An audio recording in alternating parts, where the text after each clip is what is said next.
केज मतदारसंघामध्ये मोठी भाजपला खिंडार पडणार आहे आणि ही खिंडार जवळपास केज मतदारसंघाचं सगळं स्वरूप बदलण्याच्या पाठीमागे उभी आहे.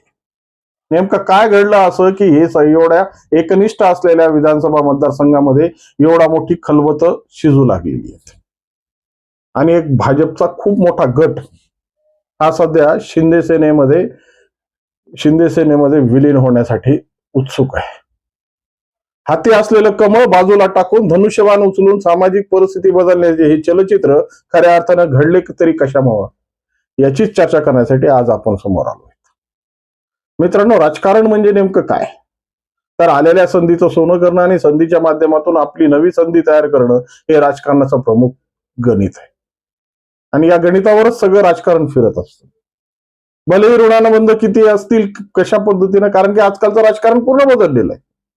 तत्वनिष्ठ राजकारण, सैद्धांतिक राजकारण, विचारांचं राजकारण, आता हे राजकारणाच्या भूमिका बदलल्या गेल्यात. कारण की ज्या पद्धतीनं महाराष्ट्राच्या या राजकीय घडामोडींमध्ये ज्या पद्धतीची आम्ही उलाढाल बघितली आणि कट्टर हिंदुत्ववाद मांडणारी शिवसेना जे काँग्रेसची हातमिळवणी करून त्यांनी आपलं मुख्यमंत्रीपद कशा पद्धतीने हस्तगत केलं याचाही आपल्याला चांगल्या पद्धतीने अनुभव आहे.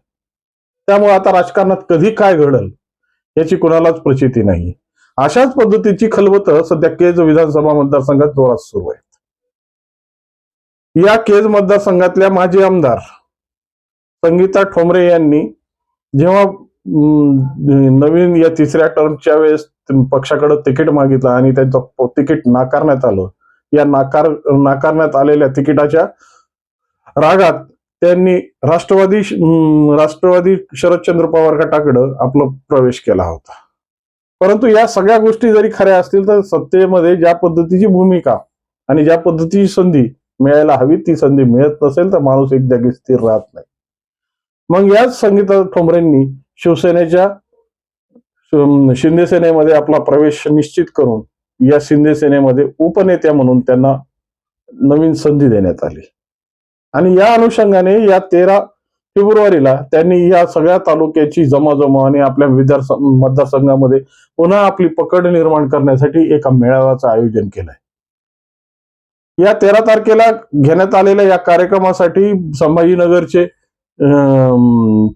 पालकमंत्री आणि शिवसेनेची बुलंद तोफ असणारे संजय शिरसाट यांनी या सगळ्या मेळाव्याची सूत्र सगळे हाती घेतली होती आणि यांच्या सूत्र घेत असताना भाजपचा एक नाराज गट जो या केज मतदारसंघामध्ये खूप मोठ्या घडामोडी घडू शकतो अशा पद्धतीचा एक गट सध्या संगीता ठोंबरे यांच्या मध्यस्थीनं शिंदे साहेबांच्या संपर्कात आहे.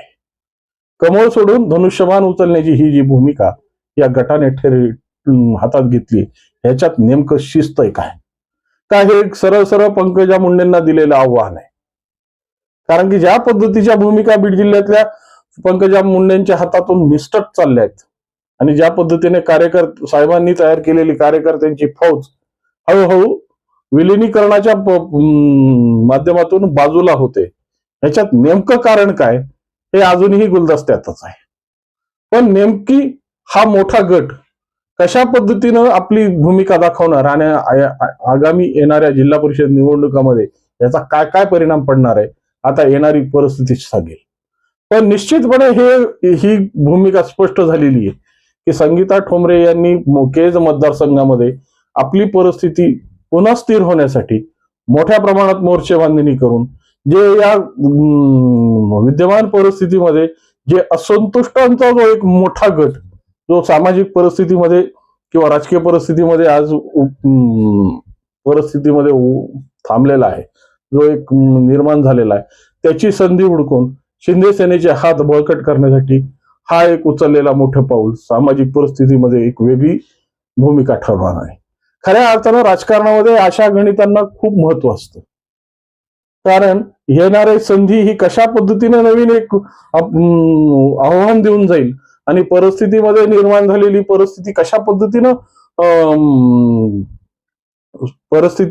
आपली परिस्थिती खालावत जाईल याची कधीही मनाला गणित बांधता येत नसतात आणि हे गणित हे येणाऱ्या समीकरणावर खूप मोठे परिणाम करत असतात.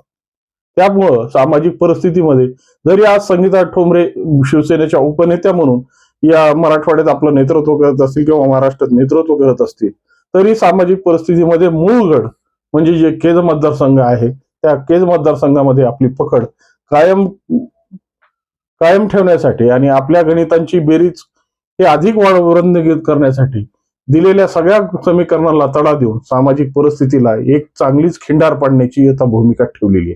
कारण की साहेबांचं विशेष प्रेम हे केस तालुक्यात होतं. अनेक नवीन नवीन कार्यकर्ते हे साहेबांनी केस तालुक्यात घडवले आणि हेच कार्यकर्ते आता ज्या पद्धतीची भूमिका घेऊन भाजपला मोठी खिंडार पाडण्याच्या प्रयत्नात आहेत.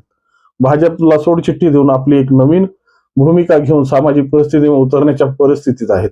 त्या परिस्थितीचा खऱ्या अर्थानं आढावा घेण्यासाठी एका वृत्तपत्राने चांगल्याच पद्धतीची कुजबूज मांडलेली आहे. पण या कुजबुजीच्या माध्यमातून खऱ्या अर्थानं आता केजमध्ये काय कुजबूज चालू आहे, कारण की सगळ्यात मोठा मतदारसंघ चांद्या ते बांद्यापर्यंत जसा महाराष्ट्राचा व्याप पसरलाय तसा नेकनूर ते अंबाजोगाई पर्यंत असा व्यापक स्वरूपात असलेला हा मतदारसंघ खऱ्या अर्थानं या जिल्हा परिषद निवडणुकीमध्ये नवीन धोरण काय आणतील आणि शिंदे सेना की जी आज संघर्षातून समोर सामाजिक परिप्रेक्षामध्ये आपली बांधिलकी आपली बांधणी जोडण्याच्या नादात आहे आणि ज्या पद्धतीने सामाजिक परिप्रेक्षामध्ये आपलं नवीन स्वरूप मांडण्याच्या तयारीत असलेले संजय शिरसाट नेमकं या केस तालुक्यात कशा पद्धतीचा खिंडार पाडून भाजपला शह देतील हे येणारा काळच ठरवेल.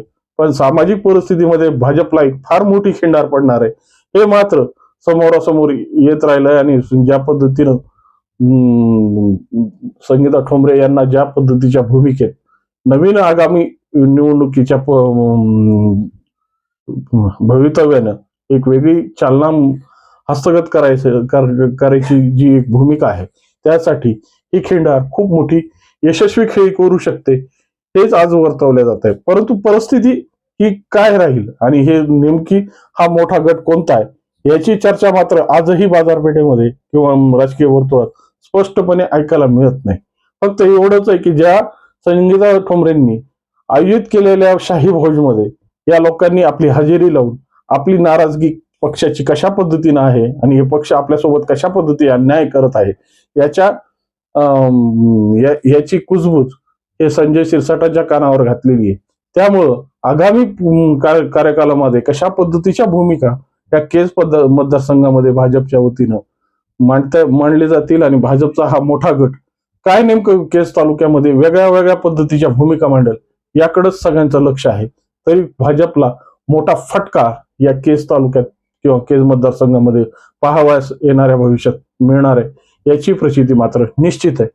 या संदर्भातून तुमच्या मनात काय आणि तुमच्या मनात काही प्रश्न असतील तर 100% कॉमेंटच्या माध्यमातून कळवा आणि व्हिडिओ आवडला असेल तर लाईक, शेअर आणि सबस्क्राईब करायला विसरू नका. नमस्कार.